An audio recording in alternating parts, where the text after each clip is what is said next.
Sebelum lanjut ke cerita selanjutnya, yuk subscribe dan like. Absen dulu di kolom komen ya ah. Gerimis tipis mengguyur Jakarta sore itu, menciptakan aroma tanah basah yang biasanya menenangkan bagi Nirmala. Namun, entah mengapa, dadanya terasa sesak sejak pesawat yang membawanya dari Singapura mendarat di Soekarno-Hatta. Perjalanan dinas selama 1 bulan penuh untuk mengurus ekspansi bisnis kargo miliknya benar-benar menguras energi. Yang ia inginkan hanyalah merebahkan tubuh di sofa empuk rumahnya, mencium aroma pengharum ruangan vanila, dan disambut pelukan hangat Aris, suaminya. Nirmala turun dari taksi daring dengan susah payah, menyeret 2 koper besar berisi oleh-oleh untuk ibu mertua dan adik iparnya. Ia tersenyum tipis menatap gerbang hitam rumah minimalis 2 lantai itu. Rumah yang ia beli dengan tetesan keringatnya sendiri 3 tahun lalu, jauh sebelum ia memutuskan untuk menikah dengan Aris yang kala itu hanya seorang karyawan level menengah. Namun, senyum itu memudar seketika. Di depan rumahnya, sebuah truk pengangkut barang terparkir melintang. Beberapa kuli tampak sibuk mengangkut lemari jati, sofa bludru, bahkan kulkas 2 pintu miliknya ke atas bak truk. Nirmala mematung. Jantungnya berdegup kencang, seolah ada genderang yang dipukul bertalu-talu di dalam dadanya. Loh, Pak, ini ada apa ya? Mau dibawa kemana barang-barang saya? Tanya Nirmala panik, mencegat salah satu kuli yang sedang menggotong meja riasnya. Maaf, Bu, kami hanya menjalankan perintah dari pemilik rumah. Katanya rumah ini sudah dikosongkan karena sudah terjual. Jawab kuli itu tanpa dosa. Terjual? Kata itu menghantam pendengaran Nirmala seperti petir di siang bolong. Ia bergegas menuju pintu utama. Saat ia mencoba memasukkan kunci cadangan dari tasnya, kunci itu tidak bisa berputar. Lubang kuncinya telah diganti. Nirmala menggedor pintu dengan kalap. Aris! Mas Aris! Buka pintunya. Ini aku, Nirmala. Pintu terbuka. Namun, bukan wajah teduh Aris yang muncul, melainkan wajah angkuh Bulastri, ibu mertuanya. Di sampingnya berdiri Riko, adik ipar Nirmala yang dikenal sebagai pengangguran kelas berat dan tukang pamer di media sosial. Berisik sekali kamu, Nirmala. Pulang-pulang bukannya salah malah teriak-teriak seperti orang kesurupan. Ketus Bulastri sambil melipat tangan di dada. Ia mengenakan kalung emas tebal yang belum pernah dilihat Nirmala sebelumnya. Ibu, apa-apaan ini? Kenapa barang-barang aku dikeluarkan? Dan kenapa kunci rumah ini diganti? Suara Nirmala bergetar hebat. Matanya mulai berkaca-kaca. Bukan karena lemah, tapi karena amarah yang mulai membuncah. Riko terkekeh. Ia bersandar di kusen pintu sambil memainkan kunci mobil yang Nirmala tahu itu adalah kunci mobil operasional kantornya yang ditinggal di rumah. Duh, Mbak Ipar santai dong. Kita ini lagi bersihin rumah buat pemilik baru. Besok mereka sudah mau pindah ke sini. Nirmala merasa dunianya berputar. Pemilik baru? Riko, jangan bercanda. Ini rumahku. Aku yang mencicil rumah ini. Aku yang melunasi sertifikatnya. Siapa yang berani menjualnya tanpa izinku? Aku yang menjualnya. Nirmala. Suara berat itu terdengar dari dalam rumah. Aris keluar dengan langkah gontai. Namun sorot matanya dingin. Tidak ada pelukan rindu. Tidak ada kecupan di kening yang biasanya Nirmala dapatkan. Aris menatap istrinya seolah-olah Nirmala adalah orang asing yang mengganggu ketenangannya. Mas Aris, apa maksud kamu? Nirmala mendekat, mencoba meraih tangan suaminya. Namun Aris menghindar. Rumah ini sudah laku. Nir, 1 miliar rupiah tunai. Uangnya sudah cair kemarin. Ucap Aris datar. Kamu gila, Mas. Kamu menjual rumah atas namaku tanpa bicaraku? Bagaimana bisa? Sertifikatnya ada di dalam brankas. Teriak Nirmala. Bulastri mendecih. Sertifikat itu cuma kertas. Nirmala. Yang penting adalah uangnya. Kamu tahu tidak? Adik iparmu ini sedang dalam masalah besar. Riko terjebak hutang pada orang-orang berbahaya. Nyawanya terancam kalau tidak melunasi 570 juta hari ini juga. Sebagai kakak ipar, harusnya kamu sadar diri. Harta itu bisa dicari, tapi nyawa adikmu tidak ada gantinya. Nirmala tertawa getir. Sebuah tawa yang terdengar menyakitkan. 570 juta? Hutang apa lagi? Riko? Judi online? Atau gaya hidupmu yang sok kaya itu? Dan kamu? Mas, kamu setuju mengorbankan rumah kita demi menutupi kebodohan adikmu? Aris menghela napas panjang. Tampak tidak sabar. Nirmala, dengar. Riko itu satu-satunya adikku. Ibu tidak berhenti menangis setiap hari karena Riko diancam akan dipenjara. Sebagai suami, aku mengambil keputusan ini demi ketenangan keluarga kita. Lagi pula, sisa uang penjualannya, sekitar 400 jutaan, akan dipakai ibu untuk modal usaha Riko yang baru. Dia mau buka kafe. Dia janji akan berubah. Modal usaha? Dengan uang dari hasil menjual rumahku. Nirmala menggelengkan kepala. Tidak percaya dengan logika melintir keluarga ini. Itu rumahku, Mas. Hasil kerja kerasku siang malam di luar kota. Meninggalkan kamu demi masa depan kita. Dan kamu memberikan semuanya pada Riko. Sudahlah, jangan egois. Bentak Bulastri. Kamu itu istri. Harta istri itu milik suami juga. Jangan jadi perempuan pembangkang. Sekarang, lebih baik kamu ambil koper-kopermu itu dan pergi. Kami mau mengunci rumah ini.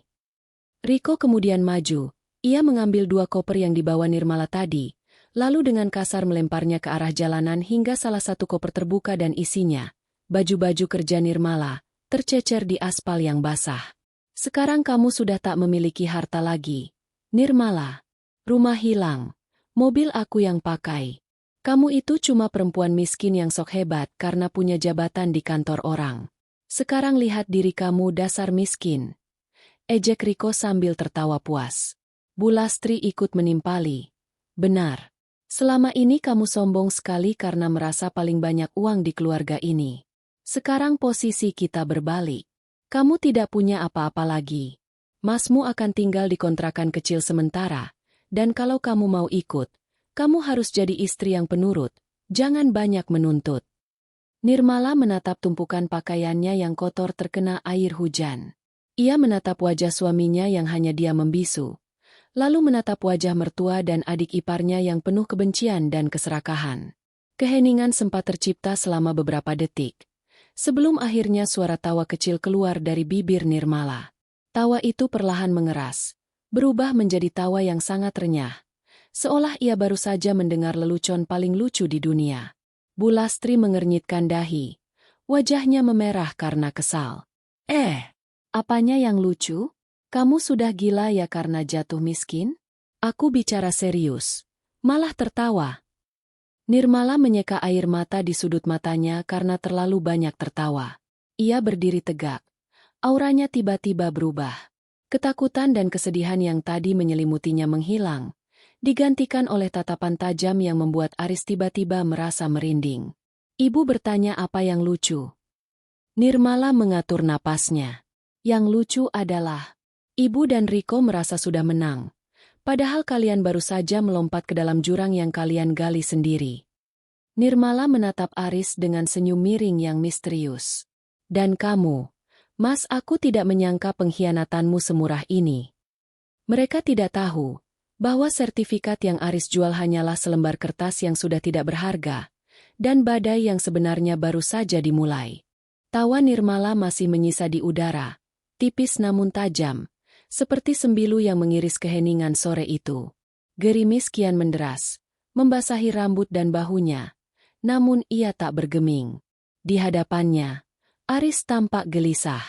Ketegasan yang tadi ia tunjukkan mulai goyah saat melihat ketenangan istrinya yang tidak wajar.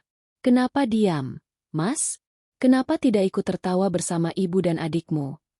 Tanya Nirmala dengan nada yang mendadak lembut, namun dinginnya melebihi es.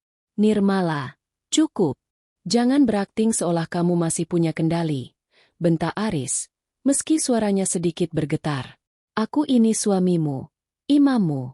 Secara agama dan hukum keluarga, aku punya hak untuk mengatur aset kita demi kemaslahatan bersama. Riko itu keluargaku, darah dagingku. Apa kamu tidak punya hati melihat ibu menangis setiap malam karena memikirkan nasib Riko? Nirmala melangkah mendekati Aris. Sepatu hak tingginya yang bermerek mahal berbunyi klik-klak di atas aspal, menciptakan irama yang mengintimidasi. Hati.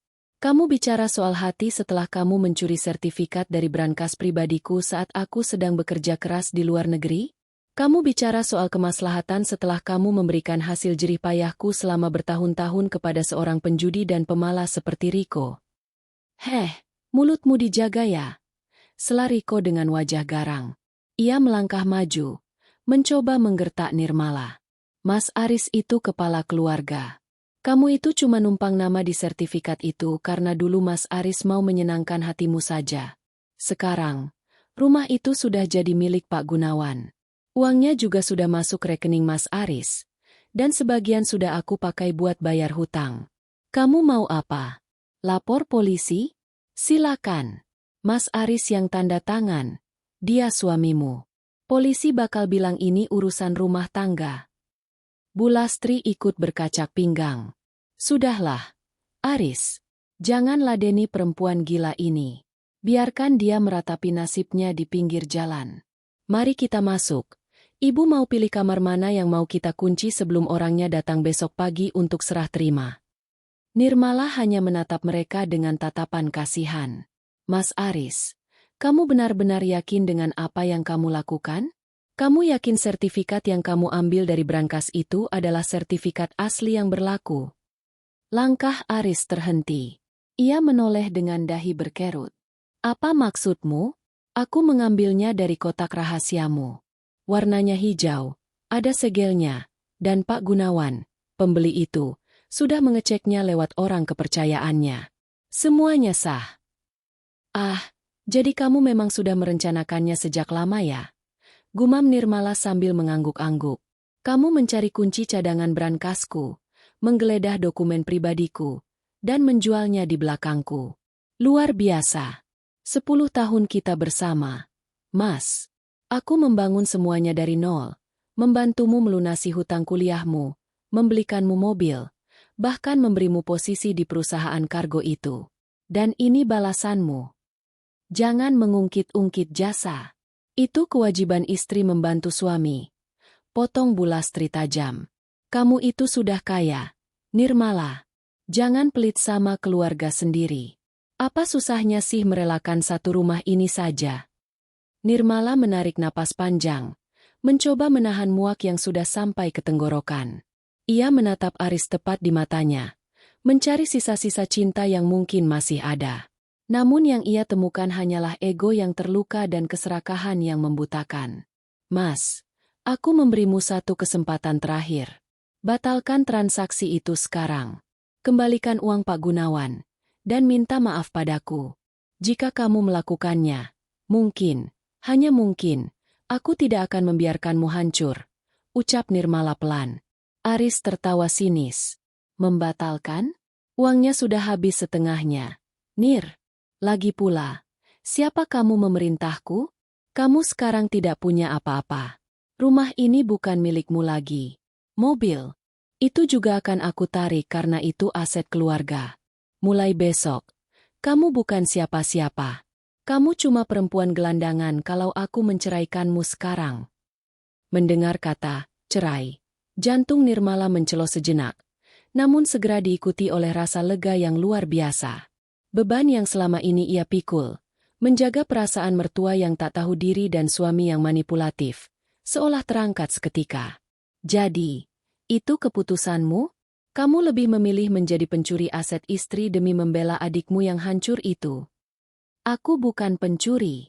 Aku menyelamatkan keluargaku, teriak Aris. Baiklah kalau begitu. Nirmala mengambil ponsel dari tasnya. Ia menekan sebuah nomor dan menyalakannya di mode pengeras suara. Halo, Pak Baskoro. Ucap Nirmala saat telepon diangkat. Iya, selamat sore Ibu Nirmala. Ada yang bisa saya bantu? Bagaimana perjalanan di Singapura? Apakah kontrak dengan Logistics Global sudah beres? Suara di seberang sana terdengar sangat formal dan hormat. Aris tertegun. Ia mengenal suara itu. Itu adalah suara pengacara senior perusahaan kargo tempat ia bekerja. Orang yang biasanya sangat sulit ditemui bahkan oleh direktur sekalipun. Sudah beres, Pak Baskoro. Tapi saya punya masalah pribadi di sini. Tolong aktifkan klausul perlindungan aset utama untuk rumah di sektor 7. Dan satu lagi, tolong siapkan surat pemecatan tidak hormat untuk manajer operasional cabang Jakarta atas nama Aris Wijaya. Alasan, pelanggaran etika berat dan tindak pidana penggelapan. Wajah Aris mendadak pucat pasi. Nir, apa-apaan ini? Kamu telepon siapa? Jangan main-main. Nirmala tidak menghiraukan suaminya. Dan Pak Baskoro, tolong hubungi pihak Bank Pusat.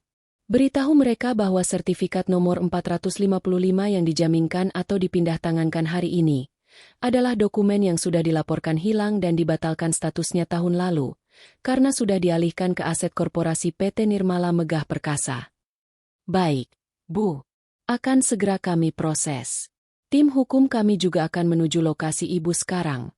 Jawab Pak Baskoro sebelum menutup telepon. Hening. Suara rintik hujan terasa lebih keras sekarang. Bu Lastri dan Riko saling pandang. Raut wajah mereka berubah dari angkuh menjadi bingung sekaligus cemas. Nirmala, kamu cuma gertak sambal, kan? Suara Aris melemah. Kamu tidak mungkin memecatku. Aku suamimu. Dan apa tadi? Aset korporasi? Rumah ini milik kita. Milik pribadi. Nirmala tersenyum manis. Senyum yang paling mengerikan yang pernah dilihat Aris. Mas, itulah kesalahan besarmu. Kamu pikir selama ini aku hanya bekerja sebagai manajer biasa? Kamu pikir dari mana uang miliaran yang masuk rekening kita tiap bulan? Aku adalah pemilik tunggal perusahaan itu, Mas. Dan rumah ini sudah aku masukkan ke dalam aset perusahaan setahun lalu saat aku tahu Riko mulai hobi berjudi. Aku tahu kalian akan melakukan ini suatu saat nanti. Nirmala melangkah mundur, menuju jalan raya tepat saat sebuah mobil sedan hitam mewah berhenti di depannya. Seorang pria bersetelan jas turun dan membukakan pintu untuknya. Sertifikat yang kamu jual ke Pak Gunawan itu cuma sampah. Mas, itu dokumen lama yang sengaja aku tinggalkan di brankas sebagai umpan untuk melihat seberapa besar pengkhianatanmu, lanjut Nirmala. Sekarang, kalian punya waktu 1 jam untuk mengeluarkan semua barang kalian dari rumahku. Sebelum polisi datang untuk menjemput kalian atas kasus pemalsuan dokumen dan penipuan terhadap Pak Gunawan. Nirmala, tunggu. Aris mengejar, namun dihadang oleh pria berbadan besar yang turun dari mobil. Bu Lastri terduduk lemas di teras, sementara Riko mulai gemetar hebat. Mereka baru sadar bahwa mereka bukan saja tidak mendapatkan uang 1 miliar, tapi mereka baru saja membangunkan singa yang selama ini mereka anggap kucing rumahan. Oh, satu lagi. Nirmala menoleh dari jendela mobil yang mulai tertutup. Terima kasih sudah menghina aku miskin. Itu membuat proses perceraian kita nanti jadi jauh lebih mudah karena aku tidak perlu merasa bersalah sedikit pun saat melihat kalian membusuk di penjara. Mobil itu melaju perlahan, meninggalkan Aris yang berdiri mematung di tengah hujan, menyadari bahwa ia baru saja membuang berlian demi segenggam kerikil beracun. Hujan semakin deras, seolah langit ikut menertawakan drama yang terjadi di depan rumah minimalis itu. Aris masih terpaku di tempatnya berdiri, sementara mobil mewah yang membawa Nirmala menghilang di tikungan jalan. Kalimat terakhir Nirmala terus terngiang di telinganya seperti lonceng kematian. Namun, rasa terkejut itu segera berganti dengan penyangkalan yang luar biasa. Tidak mungkin, itu tidak mungkin. Aris bergumam sendiri. Nirmala pasti menggertak. Dia hanya ingin menakut-nakuti kita karena dia sakit hati rumahnya dijual. Dia itu cuma manajer. Mana mungkin dia pemilik perusahaan? Dia pasti menyewa orang-orang itu untuk bersandiwara. Bu Lastri, yang sempat terduduk lemas, perlahan berdiri dengan bantuan Riko. Wajahnya yang semula pucat kembali mengeras. Keserakahan dan kebencian yang sudah mendarah daging membuatnya menolak kenyataan pahit yang baru saja disodorkan Nirmala. Benar kata suamimu, Aris. Perempuan itu cuma berakting. Teriak Bu Lastri sambil mengibaskan daster batiknya yang basah. Dia itu licik. Dia sengaja mau membuat kita takut supaya kita mengembalikan uangnya. Jangan mau tertipu. Sertifikat yang kamu bawa itu asli. Ada stempelnya. Ada tanda tangannya. Pak Gunawan juga bukan orang bodoh. Dia sudah cek. Riko, yang nyawanya baru saja diselamatkan oleh uang penjualan rumah itu, ikut mengompori. Iya, Mas. Mbak Nirmala itu cuma stres. Mana ada pemilik perusahaan kargo besar dan danannya sesederhana dia sehari-hari? Dia cuma mau pamer karena baru pulang dari Singapura. Paling itu mobil sewaan dari aplikasi. Aris mulai terpengaruh. Logikanya yang tumpul oleh rasa bersalah mencoba mencari pembenaran. Betul. Sertifikat itu aku ambil dari brankas dengan kode yang masih sama. Tidak mungkin itu palsu. Lagi pula, Pak Gunawan sudah mentransfer uangnya ke rekeningku. Kalau itu palsu, sistem bank pasti sudah menolaknya sejak awal, kan? Mereka bertiga masuk kembali ke dalam rumah, mengunci pintu yang kuncinya sudah diganti. Seolah-olah dengan bersembunyi di dalam, badai hukum yang diancamkan Nirmala tidak akan bisa menyentuh mereka. Di ruang tamu yang sudah kosong melompong, karena sebagian besar barang mewah telah diangkut untuk dijual atau dipindahkan, mereka duduk melingkar di atas lantai marmer yang dingin. Kita harus cepat-cepat pergi dari sini sebelum Pak Gunawan datang untuk serah terima besok, ujar Bu Lastri dengan mata berbinar serakah. Aris, sisa uangnya mana? Ibu butuh 200 juta untuk modal Riko buka usaha kargo juga. Kita saingi perusahaan istrimu itu kalau perlu. Ada di rekeningku, Bu. Tapi aku harus pastikan dulu. Pastikan apa lagi? Potong Riko tidak sabar. Tadi Mbak Nirmala bilang kamu dipecat, kan? Nah, kalau kamu dipecat, berarti kamu butuh uang itu lebih dari siapapun. Anggap saja itu pesangon dari istrimu yang sombong itu. Sekarang dia itu yang miskin. Dia tidak punya rumah, tidak punya pekerjaan kalau benar dia dipecat atau mengundurkan diri karena malu. Dia cuma punya baju-baju di koper yang aku lempar tadi. Mereka bertiga tertawa. Sebuah tawa yang dipaksakan untuk menutupi ketakutan yang mulai merayap di lubuk hati terdalam. Mereka mulai membayangkan hidup mewah dengan sisa uang 1 miliar tersebut. Bu Lastri membayangkan perhiasan baru, Riko membayangkan mobil sport bekas, dan Aris membayangkan dirinya menjadi bos tanpa harus diperintah oleh siapapun, termasuk istrinya. Namun, kegembiraan itu hanya bertahan kurang dari 30 menit. Tok, tok, tok. Gedoran keras di pintu depan mengejutkan mereka. Bukan gedoran biasa, tapi gedoran yang terdengar berwibawa sekaligus mengancam. Siapa itu? Pak Gunawan. Tanya Bu Lastri gelisah. Aris mengintip dari balik tirai jendela. Jantungnya hampir copot. Di luar rumah, bukan hanya ada satu mobil, melainkan 3 mobil. Satu mobil polisi dengan lampu sirine yang berputar-putar tanpa suara, dan 2 mobil hitam yang tampak sangat formal. Beberapa orang berseragam dan beberapa lagi mengenakan setelan jas rapi berdiri di sana. Buka pintunya. Kepolisian Resor Jakarta Selatan. Sebuah suara menggelegar dari luar. Riko mendadak pucat. Mas, itu polisi. Mas, kenapa ada polisi? Aris gemetar hebat saat membuka pintu. Di depan sana berdiri seorang perwira polisi didampingi oleh Pak Baskoro, pengacara yang tadi ditelepon Nirmala, dan seorang pria parubaya yang tampak sangat marah. Pria itu adalah Pak Gunawan, sang pembeli rumah. Saudara Aris Wijaya? Tanya polisi itu tegas. Iya, Pak. Ada apa ya? Pak Gunawan langsung maju dan menunjuk muka Aris. Penipu. Kamu menjual rumah ini kepadaku dengan sertifikat bodong. Aku baru saja mendapat telepon dari Badan Pertanahan dan pihak bank bahwa sertifikat yang kamu berikan adalah dokumen yang sudah dinyatakan tidak berlaku dan dilaporkan hilang sejak tahun lalu. Tetapi Pak, itu tidak mungkin. Saya ambil sendiri dari brankas. Brankas istri Anda? Sela Pak Baskoro dengan nada tenang namun mematikan. Saya adalah kuasa hukum PT Nirmala Megah Perkasa. Rumah ini adalah aset perusahaan, bukan aset pribadi klien kami, Ibu Nirmala. Segala bentuk transaksi yang tidak melibatkan tanda tangan direktur utama kami adalah tindakan ilegal dan masuk dalam kategori penggelapan serta pemalsuan dokumen. Bu Lastri berlari ke depan, mencoba membela anaknya. Jangan sembarangan ya. Nirmala itu menantu saya. Dia cuma istri Aris. Rumah ini harta Gonogini. Pak Baskoro menatap Bu Lastri dengan tatapan merendahkan. Ibu Lastri, perlu saya luruskan. Rumah ini dibeli oleh Ibu Nirmala sebelum pernikahan terjadi, dengan uang hasil usahanya sendiri. Dan setahun yang lalu, beliau melakukan restrukturisasi aset. Secara hukum, rumah ini milik korporasi.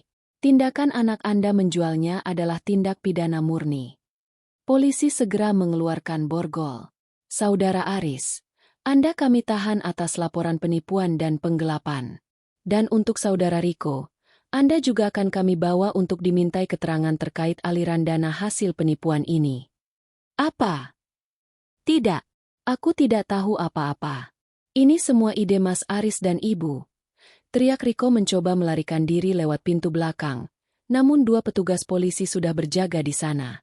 Dan Ibu Lastri, lanjut Pak Baskoro sambil memberikan selembar surat. Ini adalah surat perintah pengosongan rumah dalam waktu 1x24 jam. Karena rumah ini adalah aset perusahaan yang sedang dalam pengawasan hukum, siapapun yang tidak berkepentingan dilarang berada di sini. Barang-barang yang sudah diangkut ke truk di depan harus dikembalikan ke dalam, atau Ibu akan kami tuntut atas pencurian aset. Seketika, suasana di teras rumah itu kacau balau. Bu Lastri menangis meraung-raung, memohon agar Aris tidak dibawa. Riko memberontak saat tangannya diborgol, sementara Aris hanya bisa tertunduk lesu, wajahnya pucat pasi seperti mayat. Di seberang jalan, sebuah mobil mewah kembali berhenti. Kaca jendelanya turun perlahan. Nirmala duduk di sana, menatap pemandangan itu tanpa ekspresi. Tidak ada rasa puas yang berlebihan.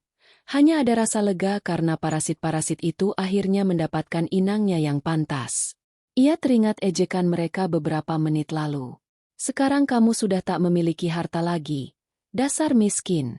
Nirmala tersenyum tipis. Kalian benar. Gumamnya pelan pada diri sendiri. Aku memang kehilangan rumah ini untuk sementara karena ulah kalian. Tapi kalian baru saja kehilangan kebebasan, harga diri, dan masa depan kalian selamanya. Nirmala memberikan isyarat kepada sopirnya untuk melaju. Ia tidak perlu lagi melihat kelanjutan drama itu. Ia punya banyak hal yang harus diurus, dokumen perceraian, laporan audit perusahaan, dan sebuah janji temu dengan notaris untuk memastikan bahwa tidak ada 1 rupiah pun dari hartanya yang akan pernah menyentuh tangan keluarga Aris lagi. Mereka pikir mereka bisa menjual istananya untuk melunasi hutang. Mereka tidak tahu bahwa istana yang mereka jual hanyalah sebuah kotak pasir kecil di pinggir pantai kekuasaan Nirmala yang sebenarnya. Malam itu, sel tahanan sementara di kantor polisi terasa begitu dingin dan pengap bagi Aris dan Riko. Namun, di sebuah restoran mewah yang terletak di lantai teratas salah satu gedung pencakar langit Jakarta, Nirmala duduk dengan tenang. Di hadapannya, bukan lagi koper yang dilempar ke jalanan, melainkan segelas sparkling water dan berkas-berkas hukum yang tersusun rapi. Ponselnya bergetar. Sebuah panggilan masuk dari nomor yang tidak dikenal. Namun Nirmala tahu siapa yang menelepon. Ia mengangkatnya, dan suara histeris Bu Lastri langsung memenuhi pendengarannya. Nirmala, kamu benar-benar keterlaluan. Cabut laporanmu sekarang. Aris dan Riko ditahan polisi. Kamu mau jadi istri durhaka? Hah? Apa kata orang-orang kalau tahu kamu memenjarakan suamimu sendiri? Teriak Bu Lastri di seberang telepon. Suaranya parau karena terlalu banyak menangis. Nirmala tidak langsung menjawab. Ia menyesap minumannya perlahan, menikmati keheningan sejenak yang membuat Bu Lastri semakin frustrasi. Ibu masih punya tenaga untuk berteriak? Tanya Nirmala dengan nada datar. Saya pikir ibu sedang sibuk mengepak sisa baju di rumah itu. Bukankah Pak Baskoro sudah bilang? 1 kali 24 jam. Kalau besok pagi ibu masih di sana, petugas keamanan perusahaan yang akan menyeret ibu keluar. Kamu benar-benar tidak punya hati. Ini semua gara-gara kamu tertawa tadi. Kamu menertawakan penderitaan kami. Apanya yang lucu? Nirmala? Apanya? Nirmala meletakkan gelasnya. Ibu ingin tahu apa yang lucu? Lucu sekali melihat orang yang tidak punya apa-apa mencoba merampok orang yang punya segalanya, lalu berlagak seolah mereka adalah korbannya. Itu komedi terbaik yang pernah saya tonton, Bu. Nirmala menutup telepon secara sepihak. Ia tidak butuh lagi mendengarkan makian itu. Ia kemudian beralih ke pria yang duduk di depannya, Pak Baskoro. Bagaimana status dana yang mereka terima dari Pak Gunawan, Pak? Tanya Nirmala. Sudah dibekukan, Bu. Karena transaksi didasarkan pada dokumen palsu, Ban memiliki kewenangan untuk menahan dana tersebut atas permintaan kepolisian. Namun, masalahnya adalah Riko sudah sempat menarik sekitar 200 juta secara tunai untuk membayar hutang judinya sebelum pemblokiran terjadi. Uang itu sudah hilang, jelas Pak Baskoro. Nirmala menyandarkan punggungnya di kursi. Biarkan saja. 200 juta itu adalah harga yang murah untuk menyingkirkan mereka dari hidup saya selamanya. Tapi pastikan Aris dan Riko tetap di sana. Saya tidak mau ada penangguhan penahanan. Keesokan harinya, Nirmala datang ke kantor polisi atas permintaan penyidik untuk memberikan keterangan tambahan. Saat ia berjalan di koridor, ia berpapasan dengan Bu Lastri yang tampak kucel. Rambutnya berantakan, dan matanya sembab. Begitu melihat Nirmala, wanita tua itu langsung menerjang, mencoba mencakar, namun ditahan oleh petugas. Dasar perempuan iblis. Kamu puas melihat Aris menderita? Raung Bu Lastri. Nirmala berhenti tepat di depan ibu mertuanya. Ia melepas kacamata hitamnya, menunjukkan tatapan yang tajam dan tidak tergoyahkan. Puas? Belum, Bu. Saya baru akan puas kalau Aris merasakan apa yang saya rasakan selama 3 tahun ini. Merasa dimanfaatkan, dibohongi, dan dianggap hanya sebagai mesin uang, jawab Nirmala dingin. Ia meminta izin petugas untuk bertemu Aris di ruang kunjungan. Saat Aris dibawa keluar dengan baju tahanan berwarna oranye, pria itu tampak hancur. Wajahnya yang dulu selalu ia bangga-banggakan kini terlihat kusam dan penuh penyesalan. Nir, tolong aku. Aku hilaf. Isak Aris begitu duduk di hadapan Nirmala. Aku ditekan oleh ibu. Riko diancam akan dibunuh oleh penagih hutang. Aku tidak punya pilihan lain selain mengambil sertifikat itu. Nirmala menatap suaminya dengan rasa mual. Kamu selalu punya pilihan, Mas. Kamu bisa bicara jujur padaku.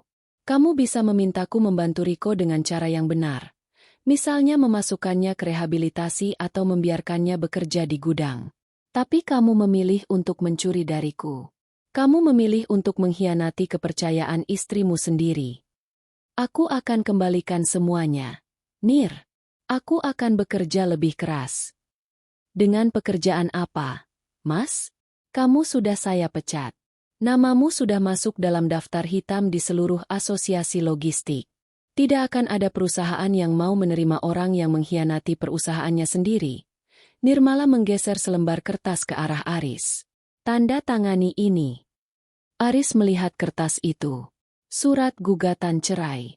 Tidak. Nir, aku tidak mau cerai. Aku mencintaimu. Tawa Nirmala kembali pecah. Kali ini lebih keras dan lebih mengguncang ruangan itu, hingga polisi yang berjaga menoleh. Aris menatapnya dengan bingung sekaligus takut. Apanya yang lucu? Nir? Kenapa kamu tertawa lagi? Nirmala berhenti tertawa, lalu condong ke depan hingga wajahnya hanya berjarak beberapa sentimeter dari Aris. Lucu karena kamu masih berani mengucapkan kata cinta. Setelah kamu menjual rumah tempat kita tinggal demi melunasi hutang judi adikmu yang tidak berguna itu. Kamu tidak mencintaiku, Mas. Kamu mencintai kenyamanan yang aku berikan. Kamu mencintai uangku. Dan sekarang, setelah semuanya hilang, kamu baru merasa butuh padaku. Nirmala mengetuk kertas itu dengan jarinya. Tanda tangani, atau aku akan pastikan tuntutanmu ditambah dengan pasal tindak pidana pencucian uang. Kamu tahu berapa lama hukumannya? Lebih dari 10 tahun. Tangan Aris gemetar hebat. Dengan air mata yang mengucur, ia meraih pulpen dan membubuhkan tanda tangan. Ia sadar, ia telah kehilangan segalanya. Istri yang hebat, karir yang mapan, dan rumah mewah. Semuanya lenyap karena kebodohan dan keserakahannya sendiri. Setelah mendapatkan tanda tangan itu, Nirmala berdiri. Ia merapikan pakaiannya yang tak bercela. Oh, satu hal lagi yang mungkin kamu belum tahu, ucap Nirmala sebelum pergi. 1 miliar yang kamu incar itu hanya keuntungan bersih perusahaanku dalam 1 hari. Kamu menghancurkan pernikahan kita demi uang receh. Mas, itulah yang menurutku paling lucu dari semuanya. Nirmala melangkah keluar dari kantor polisi dengan kepala tegak. Di luar, matahari bersinar cerah, seolah ikut merayakan kebebasannya. Ia tidak menoleh lagi ke belakang. Baginya, Aris dan keluarganya sudah menjadi bagian dari masa lalu yang terkubur bersama puing-puing pengkhianatan di rumah lama mereka. Perjalanan ini belum selesai, tapi satu hal yang pasti, Nirmala tidak akan pernah lagi membiarkan siapapun menganggapnya lemah. Udara di dalam ruang interogasi terasa semakin menekan. Aris yang telah menandatangani surat cerai masih duduk terpaku, menatap kertas di depannya dengan tatapan kosong. Namun, di sudut ruangan, Pak Baskoro tampak sedang berbisik dengan penyidik, menyerahkan sebuah map kulit berwarna coklat tua yang terlihat sangat eksklusif. Nirmala, yang tadinya hendak melangkah keluar, berhenti sejenak di ambang pintu. Ia berbalik, menatap suaminya, atau calon mantan suaminya, dengan tatapan yang kini jauh lebih tenang, namun penuh rahasia. Kamu tahu, Mas, suara Nirmala bergema di ruangan yang sunyi itu. Kesalahan terbesar kalian bukan hanya karena kalian serakah, tapi karena kalian meremehkan siapa sebenarnya orang yang kalian lawan. Aris mendongak, matanya merah. Maksudmu apa, Nir? Kamu sudah menang, kan? Aku sudah dipenjara, karirku hancur, dan kamu sudah mendapatkan tanda tangan ceraiku. Apa lagi yang mau kamu pamerkan? Kekayaanmu? Perusahaan kargomu itu? Nirmala tersenyum tipis, lalu berjalan kembali ke meja dan duduk di hadapan Aris. Ia memberi isyarat kepada Pak Baskoro untuk membuka map coklat tersebut. Di dalamnya terdapat sebuah dokumen asli dengan hologram emas yang berkilau, jauh lebih megah daripada sertifikat sampah yang dijual Aris kepada Pak Gunawan. Kamu selalu penasaran kenapa aku begitu tenang saat tahu kamu mencuri sertifikat dari brankas, kan?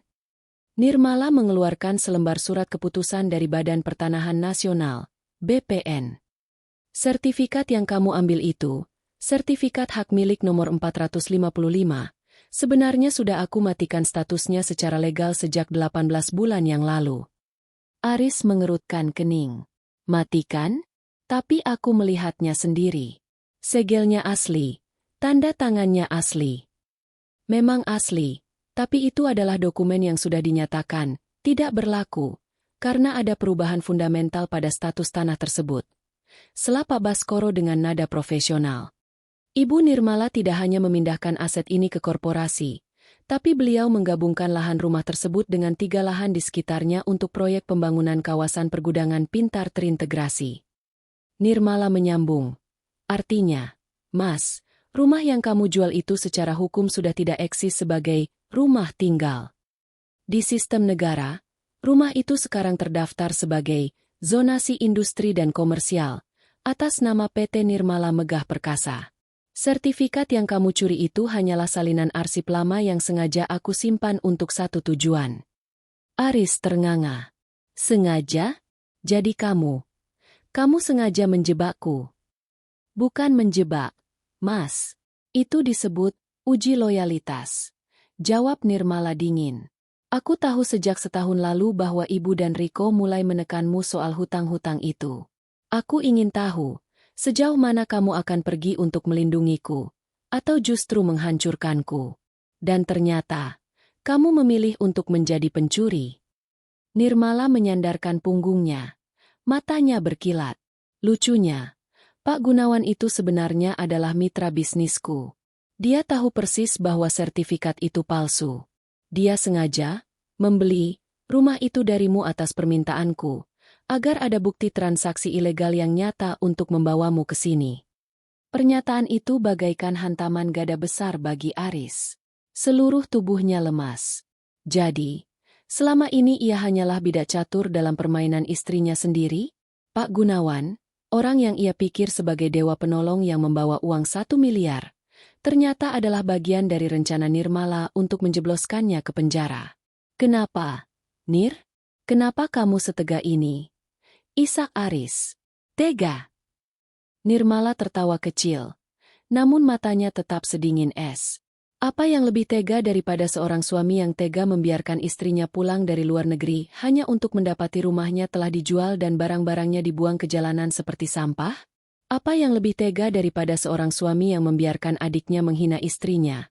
Miskin, padahal istrinya lah yang selama ini memberi mereka makan. Nirmala berdiri. Kali ini benar-benar untuk pergi. Kamu tidak pernah tahu rahasia terbesarku, Mas. Bukan soal perusahaan kargo itu, tapi soal siapa aku di dunia bisnis yang sebenarnya. Kamu pikir aku sukses karena keberuntungan? Aku sukses karena aku tidak pernah membiarkan pengkhianat hidup tenang di sekitarku. Di luar ruangan, Bu Lastri masih mengamuk, namun suaranya kini terdengar seperti kicauan burung yang tak berarti bagi Nirmala. Saat melewati ibu mertuanya, Nirmala berhenti sejenak. Ibu. Panggil Nirmala. Bu Lastri menoleh dengan wajah penuh kebencian. Sisa uang yang sudah dipakai Riko untuk bayar hutang judi. Pastikan ibu punya cara untuk mengembalikannya kepada Pak Gunawan dalam waktu 3 hari. Karena kalau tidak, Pak Gunawan akan melaporkan ibu juga sebagai penada hasil kejahatan. Apa?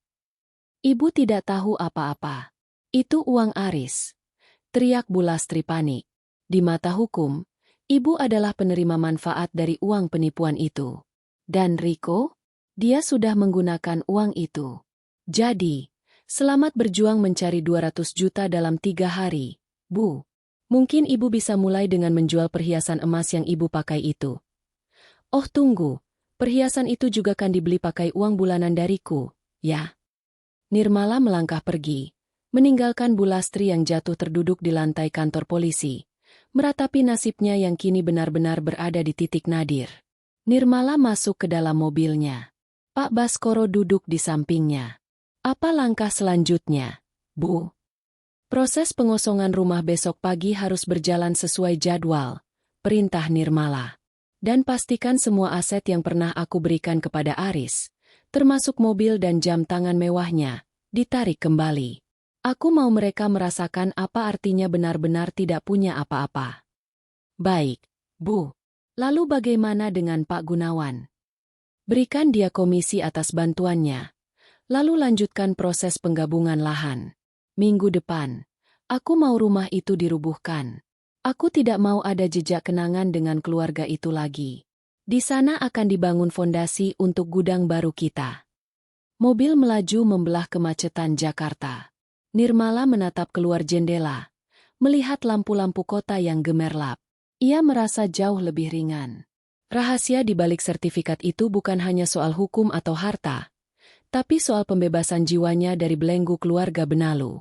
Besok, saat buldoser meratakan rumah itu dengan tanah, Nirmala akan memulai babak baru hidupnya. Tanpa Aris, tanpa mertua yang tamak, dan tanpa belas kasihan bagi mereka yang telah menginjak-injak harga dirinya. Pagi itu, sinar matahari tidak terasa hangat bagi Bu Lastri.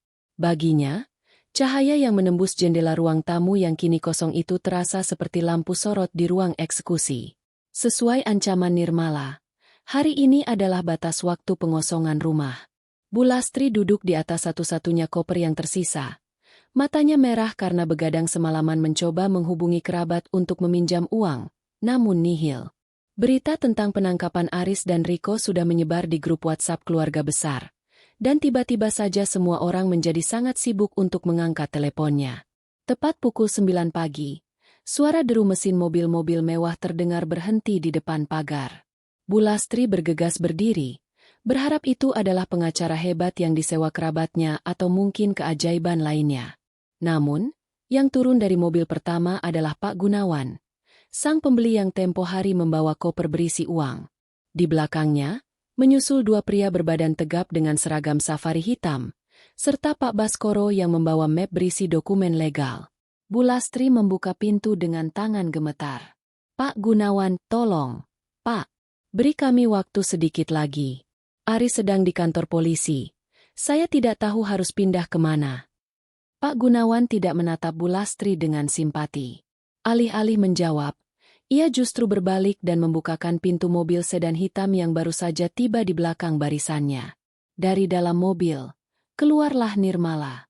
Ia mengenakan setelan blazer berwarna merah marun yang tajam, kacamata hitam yang bertengger di hidung bangirnya, dan sepatu hak tinggi yang bunyinya menggema di aspal seperti detak jam kematian. Langkah Nirmala begitu tenang. Saat ia sampai di depan pintu, hal yang tak terduga terjadi. Pak Gunawan, pria yang tadinya dianggap Bu Lastri sebagai sosok berkuasa yang membeli rumah itu, tiba-tiba membungkuk hormat kepada Nirmala. "Selamat pagi, Ibu Direktur Utama. Semua persiapan sudah selesai. Tim lapangan sudah siap di posisi," ucap Pak Gunawan dengan nada yang sangat tunduk. Bu Lastri terbelalak. Mulutnya menganga, tak mampu mengeluarkan kata-kata. Direktur Utama? Pak Gunawan. Apa maksudnya ini? Anda kan pembeli rumah ini. Pak Gunawan menoleh singkat ke arah Bu Lastri, lalu tersenyum tipis. "Saya memang membeli rumah ini, Bu. Tapi saya membelinya menggunakan dana talangan dari Nirmala Holdings. Saya adalah kepala divisi ekspansi aset di perusahaan Ibu Nirmala. Transaksi kemarin hanyalah prosedur internal untuk menarik kembali aset yang disalahgunakan oleh pihak ketiga." Nirmala melangkah masuk ke dalam rumah, melewati ibu mertuanya tanpa permisi. Ia menatap dinding-dinding yang kini mulai berdebu. "Masih di sini, Bu? Saya pikir ibu sudah pergi ke kontrakan kecil di pinggiran kota yang sudah saya siapkan. Oh, maaf, maksud saya yang seharusnya ibu cari sendiri." "Nirmala, jadi kamu sengaja menyuruh orangmu sendiri untuk pura-pura membeli rumah ini?" teriak Bu Lastri dengan suara melengking.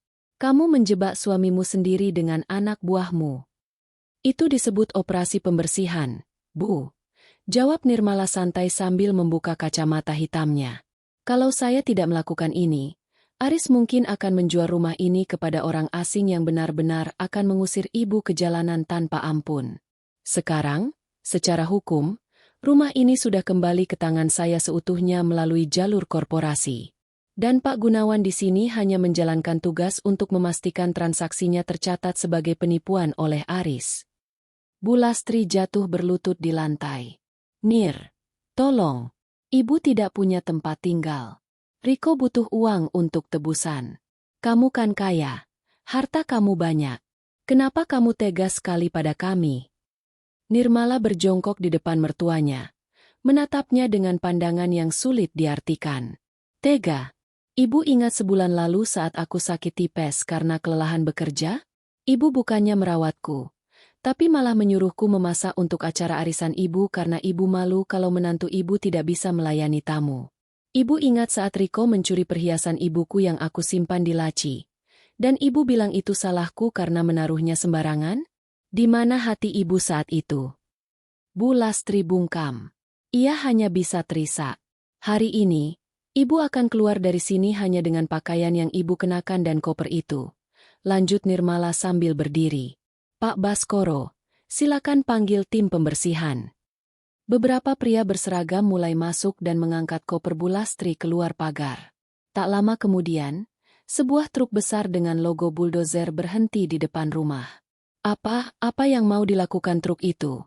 tanya Bu Lastri panik saat melihat alat berat tersebut mulai menurunkan tangganya. "Rumah ini punya terlalu banyak kenangan buruk, Bu," ucap Nirmala sambil berjalan menuju mobilnya. Bau pengkhianatan Aris dan keserakahan ibu sudah meresap ke dalam temboknya. "Jadi, saya memutuskan untuk meratakannya dengan tanah hari ini juga. Di atas tanah ini, akan dibangun gudang transit kargo. Jauh lebih berguna daripada menjadi tempat bersarangnya benalu." "Kamu gila, Nirmala. Ini rumah mewah. Kamu mau menghancurkannya begitu saja?" teriak Bu Lastri histeris. Nirmala tidak menjawab. Ia masuk ke dalam mobilnya dan menutup pintu. Dari balik kaca jendela yang gelap, ia memberi isyarat tangan kepada operator alat berat. Bra! Lengan raksasa ekskavator itu menghantam bagian atas teras rumah, meruntuhkan beton dan genteng dalam sekejap. Debu beterbangan ke udara. Bu Lastri berteriak histeris, mencoba mengejar mobil Nirmala yang mulai melaju, namun ia ditahan oleh petugas keamanan. Di dalam mobil, Nirmala mengambil ponselnya. Ada sebuah pesan masuk dari kantor polisi. Aris Wijaya terus memanggil nama Anda dan meminta mediasi. Nirmala menghapus pesan itu tanpa membacanya sampai habis. Ia menatap ke arah kaca spion, melihat rumah yang dulu ia bangga-banggakan kini perlahan menjadi puing. Ia tertawa kecil, tawa yang tidak lagi mengandung rasa sakit, melainkan sebuah pembebasan yang mutlak. Mereka pikir mereka bisa menjual dunianya. Mereka tidak tahu bahwa Nirmala adalah pemilik seluruh jagat raya yang mereka tinggali selama ini. Dan sekarang, saatnya mereka merasakan hidup di ruang hampa, tanpa oksigen bernama uang dan fasilitas darinya. Debu dari reruntuhan rumah di Sektor 7 masih mengepul di udara saat Nirmala tiba di gedung pencakar langit berlogo NM Group di Pusat Bisnis Jakarta. Langkahnya mantap. Suara sepatunya beradu dengan lantai marmer lobi gedung yang mengkilap. Setiap karyawan yang berpapasan dengannya menunduk hormat, memberikan sapaan yang selama ini tak pernah didengar oleh Aris maupun Bu Lastri. "Selamat pagi, Bu Direktur Utama." Nirmala masuk ke ruang kerjanya yang luas di lantai 45. Ia melempar tasnya ke atas meja jati dan berdiri menatap pemandangan kota dari balik dinding kaca. Di sana, di bawah sana, orang-orang seperti Aris dan keluarganya hanyalah titik-titik kecil yang sibuk dengan keserakahan mereka sendiri. Ponsel di atas meja berdering. Itu dari manajer HRD perusahaan. "Halo, Bu Nirmala. Terkait instruksi Ibu kemarin, kami sudah memproses surat pemecatan tidak hormat untuk Pak Aris Wijaya. Namun, ada sedikit kendala. Beberapa rekan kerja Pak Aris di divisi operasional merasa bingung. Selama ini mereka hanya tahu Pak Aris adalah manajer yang dibawa oleh investor misterius. Mereka tidak tahu kalau Ibu adalah pemilik aslinya," lapor manajer tersebut. Nirmala tersenyum tipis. "Biarkan mereka bingung untuk saat ini. Tapi pastikan pengumuman resmi ditempel di papan informasi digital kantor pusat hari ini. Cantumkan foto dan alasannya. Penggelapan aset perusahaan.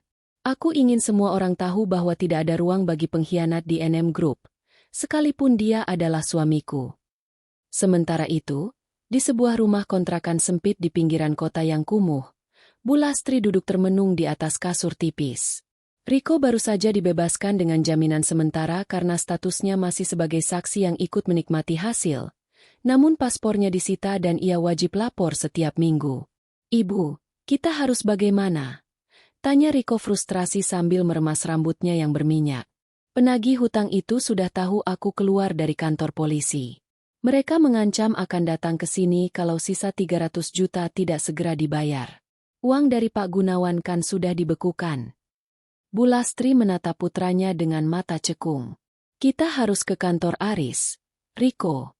Pasti ada pesangon atau tabungan Aris di sana."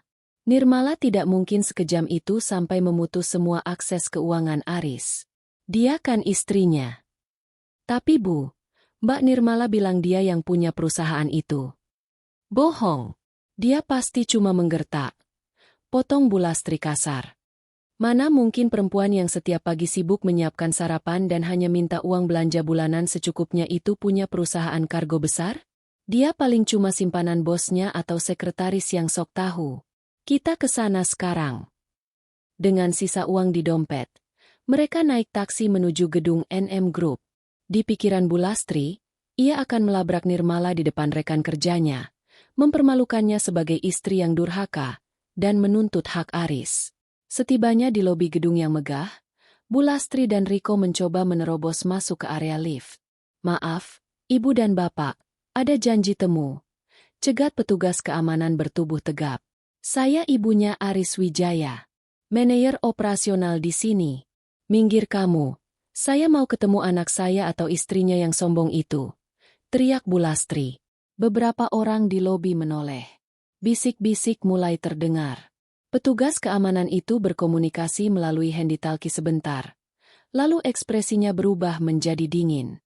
"Pak Aris Wijaya sudah diberhentikan secara tidak hormat sejak pagi tadi.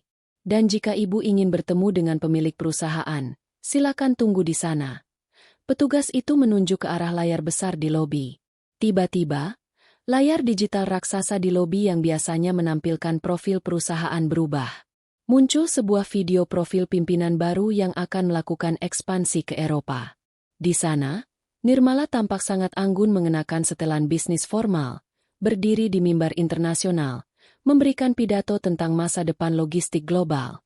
Di bawah videonya tertulis dengan jelas, Nirmala Megah Putri, founder CEO NM Group. Bu Lastri ternganga. Jantungnya seolah berhenti berdetak. Ia melihat menantunya yang biasanya hanya memakai daster atau baju kantor biasa, kini tampil sebagai penguasa bisnis yang sangat disegani. Tidak mungkin.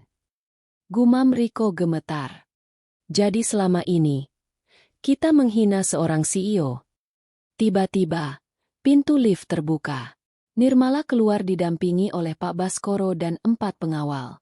Ia berhenti tepat di depan Bu Lastri yang tampak seperti kurcaci di tengah kemegahan lobi itu. Ibu mencari saya? Atau mencari Aris? Tanya Nirmala tenang. Nirmala. Suara Bu Lastri mendadak mencicit. Semua keberaniannya menguap. Kenapa kamu tidak pernah bilang kalau kamu pemilik gedung ini? Nirmala tertawa pelan. Suara tawa yang kini membuat Bu Lastri merinding. Kenapa aku harus bilang? Aku ingin tahu seberapa tulus kalian menerimaku sebagai manusia, bukan sebagai mesin uang. Dan ternyata, saat kalian mengira aku hanya istri manajer biasa yang bisa kalian injak-injak, kalian menunjukkan wajah asli kalian. Nirmala melangkah lebih dekat, membisikkan sesuatu di telinga Bu Lastri. Kamu pikir aku hanya ibu rumah tangga yang bisa kamu suruh-suruh mencuci baju adik iparmu? Ibu, aku adalah orang yang membayar cicilan hutang ibu, yang membelikan emas-emas yang ibu pakai, dan yang memberi posisi manajer untuk Aris agar dia punya harga diri di depan teman-temannya. Tapi apa balasan kalian? Nirmala menjauhkan wajahnya, menatap Riko yang kini menunduk ketakutan. Dan kamu, Riko, kamu bilang aku miskin? Kamu tahu, jam tangan yang kamu curi dari laci Aris tempo hari dan kamu jual itu adalah hadiah dari klienku di Swiss. Harganya cukup untuk membeli 5 nyawamu. Nir, tolong ampuni kami. Bu Lastri mencoba meraih tangan Nirmala, namun pengawal segera menghalanginya. Waktu untuk ampun sudah habis saat ibu membuang koperku ke jalanan yang basah, ucap Nirmala tajam. Pak Baskoro, tolong pastikan orang-orang ini tidak pernah bisa masuk ke gedung ini lagi. Dan kirimkan rincian kerugian perusahaan akibat penyalahgunaan wewenang oleh Aris kepada pengacara mereka. Aku mau setiap rupiah yang mereka nikmati dikembalikan, atau mereka akan membusuk di penjara lebih lama. Nirmala berbalik, berjalan menuju pintu keluar di mana mobil Rolls-Royce-nya sudah menunggu. Ia meninggalkan Bu Lastri dan Riko yang terpaku di tengah lobi, ditonton oleh ratusan karyawan yang kini menatap mereka dengan hinaan. Dunia telah berbalik.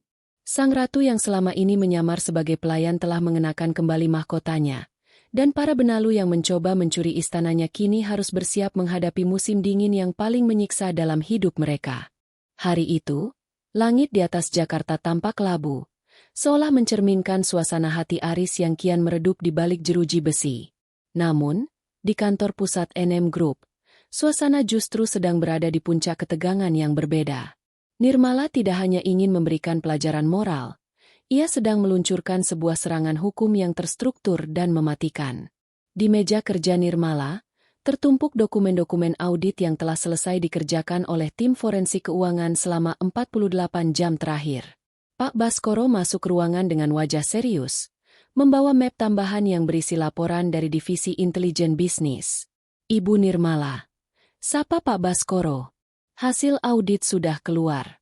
Ternyata pengkhianatan Pak Aris jauh lebih dalam dari sekadar penjualan rumah di sektor 7. Nirmala mengangkat alisnya, memberi isyarat agar pengacaranya melanjutkan. Selama menjabat sebagai manajer operasional, Pak Aris diam-diam telah mengalihkan beberapa kontrak pengiriman logistik skala kecil ke sebuah perusahaan, Cangkang, yang baru kami ketahui terdaftar atas nama Riko Wijaya.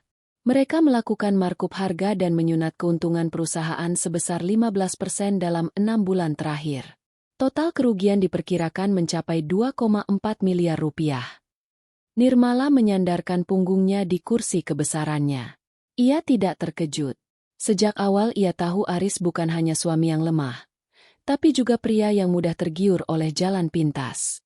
2,4 miliar, ditambah kasus pemalsuan sertifikat dan penipuan terhadap Pak Gunawan. Sepertinya Aris tidak akan melihat matahari di luar penjara dalam waktu yang sangat lama, ya? Secara teoritis, jika kita mengajukan gugatan berlapis, pidana dan perdata, dia bisa terancam hukuman 12 hingga 15 tahun penjara. Jawab Pak Baskoro tenang. Dan ibu sudah memberikan instruksi untuk melakukan itu. Lakukan. Jawab Nirmala tanpa ragu. Jangan sisakan satu celah pun. Aku ingin aset-aset yang mereka miliki saat ini, termasuk rumah lama Ibu Lastri di kampung dan tabungan apapun yang mereka punya, disita untuk menutupi kerugian perusahaan. Sementara itu, di sebuah warung kopi kumuh dekat kantor polisi, Bu Lastri dan Riko sedang duduk dengan wajah kusut. Mereka baru saja mencoba menyewa pengacara murah, namun pengacara itu langsung menolak begitu tahu bahwa lawan mereka adalah firma hukum raksasa yang mewakili NM Group. Ibu, kita harus kabur, bisik Riko dengan suara bergetar. Tadi ada orang yang meneleponku. Katanya, polisi sedang menyelidiki perusahaan kargoku yang baru. Mereka tahu soal uang kontrak yang kita ambil dari kantor Mas Aris. Bu Lastri memegang kepalanya yang berdenyut. Kabur kemana? Riko? Kita tidak punya uang. Perhiasan ibu sudah dijual semua cuma buat bayar uang jaminanmu dan pengacara kemarin yang kabur itu. Tiba-tiba, sebuah mobil van hitam berhenti di depan warung kopi. 4 orang pria berseragam petugas pengadilan turun, didampingi oleh 2 polisi. Mereka menghampiri Bu Lastri dan Riko. Ibu Lastri dan saudara Riko Wijaya. Tanya salah satu petugas. Iya, ada apa lagi? Jawab Bu Lastri ketakutan. Kami membawa surat penetapan sita jaminan dari pengadilan negeri. Atas gugatan dari PT Nirmala Megah Perkasa terkait kerugian perusahaan sebesar 2,4 miliar rupiah. Seluruh aset atas nama keluarga Aris Wijaya, termasuk rekening bank dan aset properti di luar kota, telah dibekukan dan akan disita oleh negara sebagai jaminan ganti rugi. Riko hampir jatuh dari kursinya.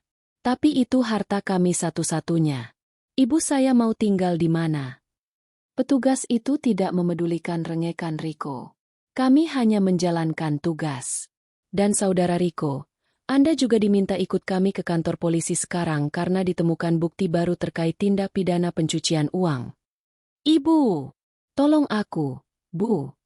Teriak Riko saat polisi memiting lengannya dan membawanya masuk ke mobil van. Bu Lastri jatuh pingsan di atas aspal panas. Orang-orang di sekitar warung kopi hanya menonton dengan tatapan dingin. Berita tentang keluarga yang mencoba merampok, bos, mereka sendiri sudah menjadi rahasia umum di lingkungan itu, dan tak ada satupun orang yang merasa simpati pada mereka. Sore harinya, Nirmala mengunjungi Aris di penjara untuk terakhir kalinya sebelum persidangan dimulai. Aris tampak sangat kurus, matanya cekung, dan tangannya terus gemetar. Begitu melihat Nirmala di balik kaca pembatas, ia langsung menempelkan tangannya ke kaca. Nir, tolong hentikan ini. Riko ditangkap lagi. Ibu sakit keras. Kami sudah tidak punya apa-apa lagi. Rumahmu sudah hancur. Kami sudah terusir. Bukankah itu sudah cukup? Isak Aris. Nirmala menatap Aris dengan pandangan datar. Kamu masih bicara soal cukup, Mas? Setelah 2,4 miliar yang kamu curi dari perusahaanku? Setelah kamu membohongiku selama berbulan-bulan? Aku melakukan itu untuk masa depan kita, Nir. Agar aku punya uang sendiri dan tidak selalu berada di bawah bayang-bayangmu. Masa depan kita. Nirmala tertawa sinis. Kamu mencuri dariku untuk membayar hutang judi adikmu, lalu menyebutnya untuk masa depan kita? Kamu egois, Mas. Kamu hanya memikirkan harga dirimu yang terluka karena istrimu jauh lebih sukses darimu. Kamu tidak bisa menerima kenyataan bahwa aku adalah matahari, sementara kamu hanyalah bulan yang hanya bisa bersinar karena cahayaku. Nirmala berdiri, membetulkan letak blazernya. Besok adalah sidang pertama. Aku sudah menyiapkan bukti-bukti yang akan membuat hakim tidak punya pilihan selain memberikan hukuman maksimal. Dan satu lagi, surat cerai kita sudah disahkan oleh pengadilan agama pagi ini. Secara hukum, kita sudah tidak punya hubungan apa-apa lagi. Nir, jangan tinggalkan aku. Aku mohon. Aris berteriak hingga suaranya serak, memukul-mukul kaca pembatas saat Nirmala berjalan menjauh. Nirmala tidak menoleh. Saat ia keluar dari gedung penjara, ia menarik napas dalam-dalam. Udara terasa begitu segar. Badai gugatan yang ia kirimkan telah menghancurkan segala sesuatu yang menghalanginya. Tapi di tengah reruntuhan itu, ia menemukan kembali dirinya yang lama. Dirinya yang kuat, mandiri, dan tidak lagi terbebani oleh belas kasihan yang salah tempat. Langkah Nirmala semakin ringan menuju mobilnya. Ia tahu, babak pembalasan ini hampir usai, dan babak baru kejayaannya baru saja dimulai. Pagi itu, suasana di depan reruntuhan rumah sektor 7 tampak kacau. Garis polisi masih melintang, namun sebuah buldoser besar telah bersiap untuk meratakan sisa-sisa fondasi bangunan.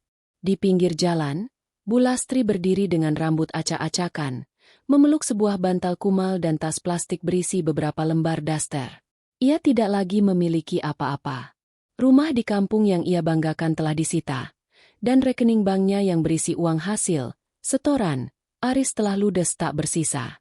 Riko baru saja dibawa kembali ke tahanan pusat untuk pemeriksaan kasus pencucian uang, sementara Aris kini mendekam di sel isolasi karena depresi berat. Bu Lastri mencoba bertahan di depan puing-puing rumah itu, berharap ada keajaiban, atau mungkin sekadar belas kasihan dari tetangga yang dulu sering ia pameri kekayaan. Bu, tolong minggir. Kami harus mulai meratakan tanah ini, ujar salah seorang mandor proyek dengan nada tidak sabar. Ini rumah anakku. Kalian tidak berhak. Teriak Bu Lastri dengan suara parau yang hampir hilang. Ini tanah milik NM Group, Bu. Secara hukum, ini bukan rumah siapa-siapa lagi selain milik perusahaan. Sahut sang mandor sambil memberi isyarat agar mesin dihidupkan. Suara deru mesin buldoser yang memekakan telinga seolah menenggelamkan tangisan Bu Lastri. Namun, perhatiannya teralih saat sebuah iring-iringan mobil mewah melintas perlahan. Di depan, sebuah mobil kawalan polisi membuka jalan, diikuti oleh mobil SUV hitam anti peluru, dan puncaknya adalah sebuah mobil Rolls-Royce Ghost berwarna putih mutiara yang sangat kontras dengan debu di sekitar lokasi. Mobil itu berhenti tepat di depan Bu Lastri. Kaca jendela belakang turun perlahan, menampakkan sosok Nirmala yang tampak sangat segar dan bercahaya. Ia mengenakan kacamata hitam dengan bingkai emas dan syal sutra yang melingkar elegan di lehernya. Masih menunggu di sini, Bu? Tanya Nirmala dengan nada yang sangat tenang, nyaris tanpa emosi. Nirmala, kamu puas, kan? Lihat aku. Aku gelandangan sekarang. Aris hancur. Riko hancur. Kenapa kamu tega melihat kami seperti ini sementara kamu duduk di mobil semewah itu? Bu Lastri meratap, mencoba mendekati pintu mobil namun segera dihadang oleh dua pengawal bertubuh raksasa yang sigap turun dari mobil depan. Nirmala melepas kacamata hitamnya, menatap lurus ke arah puing-puing yang dulu adalah rumahnya. Ibu salah. Aku tidak puas melihat ibu seperti ini. Aku justru merasa sedih. Sedih karena ternyata butuh kehancuran total bagi ibu untuk menyadari bahwa keserakahan hanya akan membawa ibu ke tempat ini. Nirmala kemudian menunjuk ke arah gedung apartemen penthouse paling mewah yang menjulang tinggi di kejauhan. Hanya terpaut beberapa blok dari sana. Ibu lihat gedung itu? Lantai paling atas adalah rumah baruku. Jauh lebih luas, jauh lebih aman, dan yang terpenting, tidak ada jejak kaki pengkhianat di sana. Bawa aku ke sana. Nir, aku berjanji akan jadi mertua yang baik. Aku akan cuci kakimu setiap hari, asal jangan biarkan aku di jalanan. Pinta Bu Lastri dengan sangat memprihatinkan, bahkan ia mencoba bersujud di aspal. Nirmala memalingkan wajahnya. Saat aku pulang dari Singapura dan kalian membuang koperku ke jalanan, apakah ibu berpikir di mana aku akan tidur malam itu? Saat Riko mengejekku miskin, apakah ibu berpikir bagaimana perasaanku sebagai istri yang sudah menghidupi keluarga ini selama bertahun-tahun? Nirmala mengambil sebuah amplop kecil dari tasnya dan melemparkannya ke arah Bu Lastri melalui celah jendela. Di dalam itu ada tiket bus menuju desa tempat asal ibu dan uang 1 juta rupiah. Itu adalah hadiah terakhir dariku. Gunakan untuk pulang dan hiduplah dengan sederhana di sana. Jangan pernah kembali ke Jakarta. Dan jangan pernah mencoba menghubungiku lagi. Hanya 1 juta? Kamu punya miliaran, Nirmala. Teriak Bulastri saat melihat isi amplop tersebut. Nirmala tersenyum pahit. Uang 1 juta itu jauh lebih banyak daripada harga diri yang kalian miliki saat ini, Bu. Mas Aris akan menjalani masa hukumannya. Begitu juga Riko. Anggap saja ini biaya pensiun dari menantu yang dulu ibu anggap miskin, ini. Nirmala memberi isyarat kepada sopirnya. Jalan. Mobil itu melaju perlahan, meninggalkan Bulastri yang terduduk lemas di tengah kepulan debu reruntuhan. Saat mobil itu berbelok, Bulastri melihat melalui kaca belakang betapa megahnya iring-iringan itu. Ia baru sadar bahwa istana yang sebenarnya bukan rumah sektor 7 yang baru saja hancur itu, melainkan diri Nirmala sendiri, wanita yang memiliki akses ke segala kemewahan dunia namun memilih tetap rendah hati, sampai mereka sendiri yang memaksanya menjadi tiran. Di dalam mobil, Nirmala memejamkan mata. Ia merasa sebuah beban besar akhirnya terangkat. Ia memegang surat putusan pengadilan yang menyatakan bahwa semua aset yang digelapkan Aris telah berhasil dipulihkan dan dialihkan ke yayasan panti asuhan miliknya. Ia tidak butuh uang haram hasil pengkhianatan itu. Saat mobilnya memasuki gerbang penthouse yang sangat eksklusif, para staf di sana sudah berbaris menyambutnya. Nirmala keluar dari mobil dengan langkah mantap. Ia masuk ke dalam lift pribadi yang membawanya langsung ke lantai teratas. Dari balkon penthouse-nya yang luas, Nirmala menatap pemandangan kota Jakarta yang mulai dihiasi lampu-lampu senja. Di kejauhan, ia masih bisa melihat debu tipis dari rumah lamanya yang sedang diratakan. Selamat tinggal, masa lalu, gumamnya. Ia mengambil segelas teh hangat, duduk di kursi santainya, dan mulai membuka laptop. Masih ada banyak kontrak bisnis yang harus ditandatangani. Masih ada banyak mimpi yang harus ia kejar. Ia telah terusir dari sebuah rumah yang penuh dengan kepalsuan, hanya untuk masuk ke dalam sebuah istana sejati yang ia bangun dengan kejujuran dan kekuatan mentalnya sendiri. Keluarga Aris mungkin berpikir mereka telah mencuri hartanya, namun mereka tidak pernah tahu bahwa harta paling berharga milik Nirmala adalah kecerdasannya yang tak terbatas dan keberaniannya untuk melepaskan apa yang tidak lagi layak dipertahankan. 6 bulan telah berlalu sejak suara dentuman buldoser meratakan rumah di sektor 7. Bagi dunia luar, peristiwa itu hanyalah bagian dari pembangunan kota yang tak pernah tidur. Namun bagi Nirmala, 6 bulan ini adalah masa pembersihan jiwa yang paling damai dalam hidupnya. Pagi itu, Nirmala duduk di ruang sidang Pengadilan Negeri Jakarta Selatan. Ia mengenakan setelan bisnis berwarna putih bersih.